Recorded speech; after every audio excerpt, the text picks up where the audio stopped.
शिवलिंग पर जल क्यों चढ़ाते हैं? 7 गहरे रहस्य।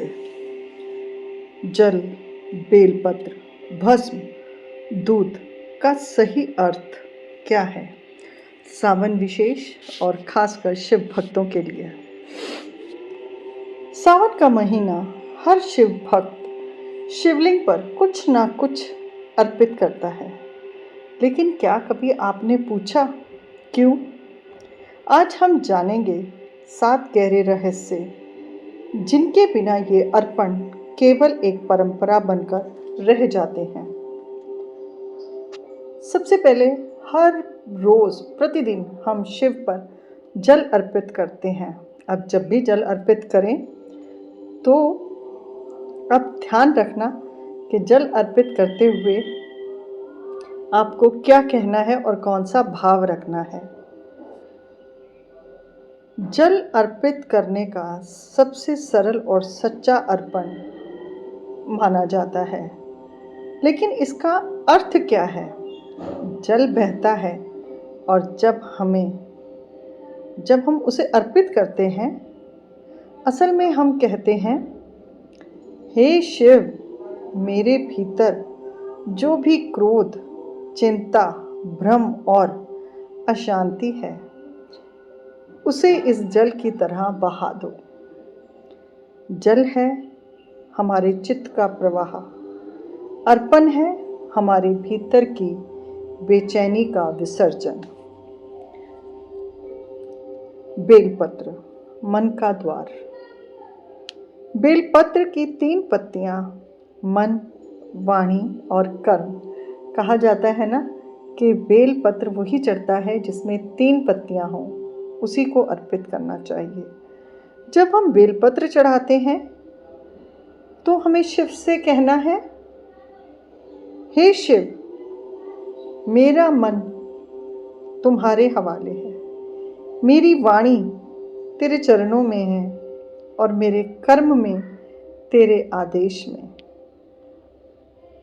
यह मन की लगाम शिव को सौंपने का प्रतीक है। भस्म, शिव भस्म क्यों लगाते हैं? क्या क्यों चढ़ाई जाती है उन्हें भस्म? भस्म हमें याद कराती है, ये देह नश्वर है, अहंकार क्षणिक है। जब हम भस्म अर्पित करते हैं तो हमें कहना है, हे शिव, जो मैं समझता हूँ, मेरा शरीर, मेरा रूप, मेरी पहचान, सब कुछ एक दिन राख हो जाएगा। मुझे इस मोह से मुक्त करो।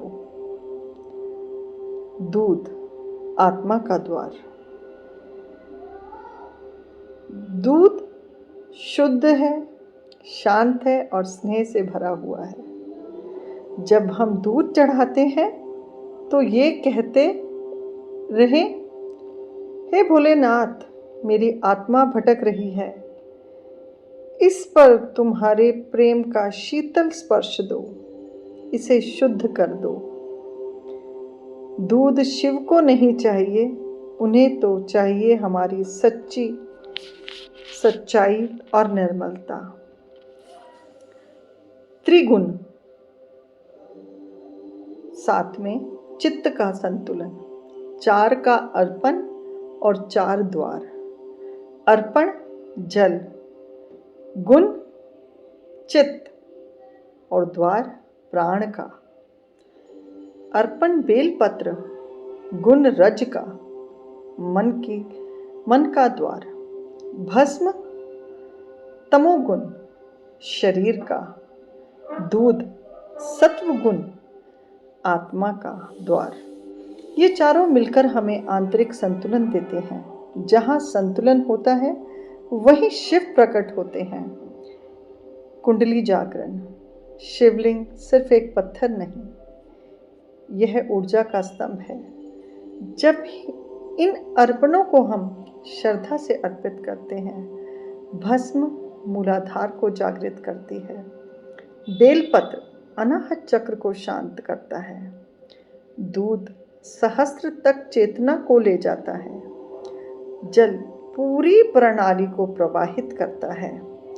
यह पूजा नहीं, ऊर्जा का जागरण है, पंच तत्व और ब्रह्मांडीय एकता। हर अर्पण एक तत्व से जुड़ा है। अर्पण जल जल तत्व से जुड़ा है, भस्म अग्नि से, बेलपत्र पृथ्वी से, दूध आकाश और वायु से। इनका समर्पण स्वयं को ब्रह्मांड में विलीन करता है। जब मैं शिव को अर्पित करता हूँ, मैं अपने पूरे अस्तित्व को समर्पित करता हूँ। हमारे बुजुर्गों ने भी ये अर्पण हमें सिखाए, लेकिन हमने अर्थ भूलकर केवल आदत निभाई। अब समय है परंपरा को भावना से जोड़ने का। जब अगली बार जल चढ़ाएं तो बस एक क्षण रुकें और कहें, हे शिव, ये केवल जल नहीं, ये मेरे आंसू, मेरी बेचैनी, मेरी आत्मा का समर्पण है। इसे स्वीकार करो और मुझे शांति दो।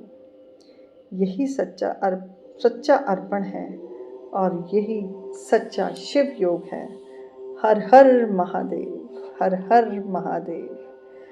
अगर आपको ये वीडियो अच्छा लगा हो तो आप इसे लाइक, कमेंट और शेयर ज़रूर करना।